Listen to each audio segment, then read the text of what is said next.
Well, hi, kids. It's Saturday night. It's just what? Maybe a day or so past the summer solstice or into summer. Congratulations to Miami Heat. Took the NBA title. Hey, sort of hometown boys. Actually, they're way south of me. But it doesn't matter. I'm in North Florida. And it's still hot up here. Ugh. But you know who's got really bad problems? Pakistan. It reached like 111 degrees, something like that. God, these people there were frying, dying. And consider the fact it's a third world country, folks. They can't just flick on the air conditioner. So let's try to think a happy thought, pray for them. Yeah, that's what's going on in the world. Oh yeah, and the Penn State guy that, God forbid, what is this world coming to? That had a propensity for little boys. He got nailed. They say he's going to die in prison. And what do we do with people like this? This is why I spend a lot of time in prayer, folks, because there's some things like that are a little bit beyond that I can't wrap my head around them. You know, I'm sure you're the same way. So, what else you got in the ring? You can't just bemoan the situation. Pray about it. Seriously, God is listening every moment of the day. Today, well, I had a quasi-productive day. It was a Saturday. I mean, it's my day of rest. It's my Sabbath. And I don't do anything. It's God's Sabbath, actually. And I don't do anything today until the sun goes down, and then it becomes a new day. Because actually, technically, a lot of people don't realize this, but technically, a day begins when the sun goes down. Isn't that amazing?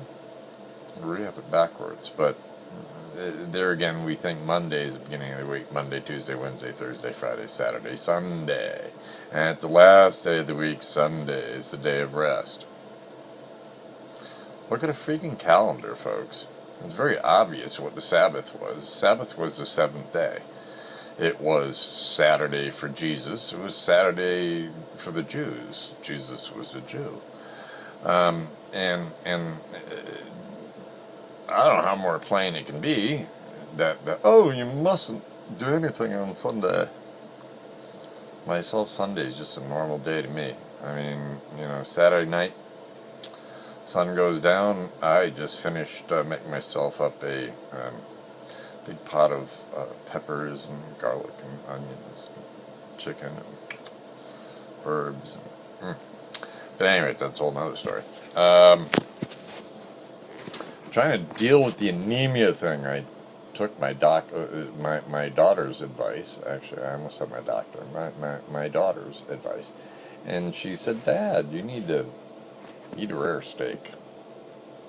So tonight I ate a rare steak and some Brussels sprouts steamed, and it was pretty darn good.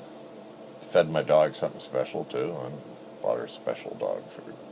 She doesn't get canned food too often, not really good for her teeth, so I get her good dry dog food, but every now and then I get her canned dog food and mix it up, something different, maybe some table scraps, something. And she's weird. She was eating cantaloupe the other day with me. Cantaloupe and toast in the morning. And she likes yogurt. Oh yeah, and she'll eat vegetarian meals. She likes like lentils and beans and things like that cooked up. And so she's not primarily the carnivorous dog you'd think a dog should be. But she's small. And she's a really good kid. I should find her. Here, I'm going to make you a star, kid. This is Harriet. I don't think she likes to be on TV, so I'm going to let her go back to sleep. Don't say it. Everybody says, "Damn, dude, you look a lot like your dog." Well, actually, my dog looks like me. She's a lot of fur and just happy-go-lucky. Although, that was not her with her best face on, because I woke her up and she would prefer to sleep, being as when I give her a really ass-kicking good meal, something real special.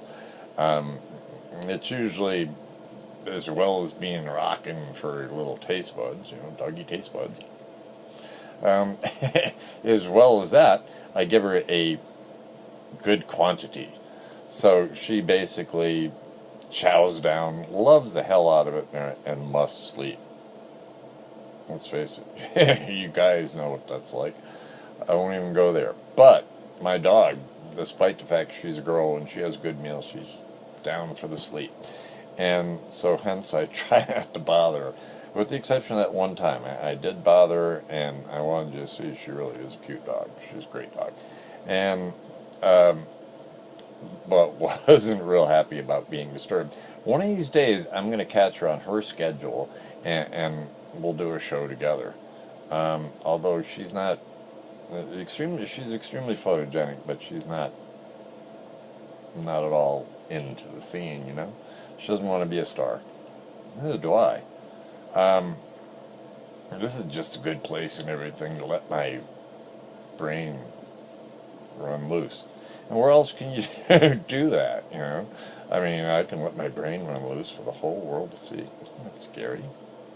It's kind of like having your own private nuclear arsenal, depending. Now look at Perez Hilton. That's a whole nother matter. I ain't even going there either. Being strange can get you somewhere in the world. I don't know. Who would have thought, 10 years ago, if they ever said, gee, watching some freaking hippie and everything, and he might be on drugs. No, I'm just kidding. But watching some freaking hippie on TV. Is that bizarre or what? Oh, well. I don't know, I just thought I'd get that little bit of news off my mind and out of my heart and straight to you, and give you my rock on it. And congratulations to the Miami Heat, the big winners. And too bad you got to be a freak, Sandusky. Later. Oh yeah, summer solstice, so enjoy your summer.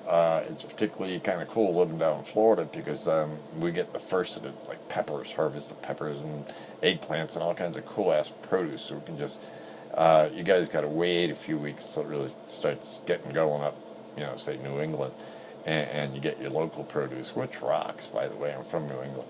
But at any rate, I'm wishing everybody, and still praying really hard for everybody, for those who have problems especially, and for those even that have a really happy life, I pray for you that you realize from whence it comes, and that you take some time out to thank God for your blessings, and to think about the people who don't have those blessings, and maybe just reach out a little bit more to people who have less. That's kind of the way the world should work. It's the way God wants it to work. And geez, we're going to argue with God about the way things should operate?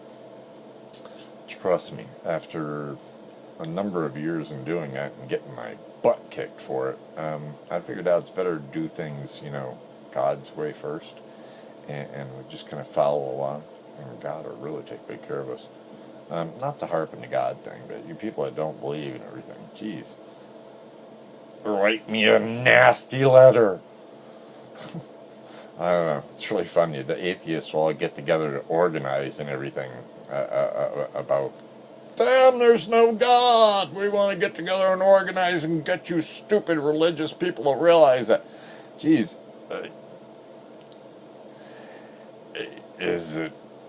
You might just want to take all that angst, all you atheists, group it all together and do something for the poor. And all, and that way at least the religious people go, well, you can say what you want about those atheists, but they certainly are a helping bunch. Now everybody just looks at you as like, geez, I'm just saying that the people that do believe just look at you like, geez, what a bunch of idiots. I mean, sure, we try to get people to believe because it's sensible, but we don't, I don't know, we're just not as virulent about it like you guys like are. We're like, so I don't know, loving you, praying for you, keeping you in my thoughts and prayers all the time. This is John in Florida saying, truly, I mean that. I love you. I'm out of here. See ya.